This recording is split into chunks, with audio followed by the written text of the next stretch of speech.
What is the difference between the Viking Age and the medieval period? I'm so glad you asked. I'm Elizabeth Wheatley, fantasy romance author, and I have been doing a lot of historical research for my upcoming Viking-inspired fantasy romance book, Tears of the Wolf. But I've gotten a lot of comments, and I realized that we need to clarify this.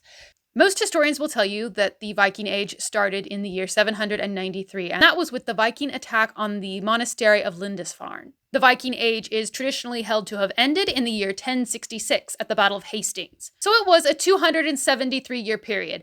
I don't see a lot of historians arguing that those dates should be moved. Most historians are pretty cool with defining the Viking period as being within those dates. The medieval period, on the other hand, is much more debated. In general, it lasted from the fall of the Roman Empire to the fall of the Roman Empire. The date of the fall of the Roman Empire is actually a very hotly debated issue. Like, how you define the fall of the Roman Empire can be a matter of personal opinion.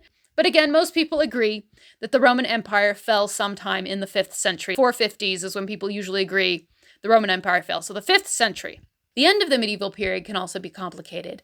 I generally consider the end of the medieval period to be the fall of Constantinople. The Roman Empire split in half. It split into the Eastern and the Western Roman Empire. The western half of the empire fell in the 5th century, like we talked about. The eastern half of the Roman Empire continued to function for another 1,000 years. We call them the Byzantine Empire. They did not call themselves the Byzantine Empire. As far as they were concerned, they were Romans. The Byzantine Empire identified as Christian, so they were Greek Orthodox. In the year 1453, Mehmed II took Constantinople, and Constantinople became part of the Ottoman Empire. A lot happened in the medieval period.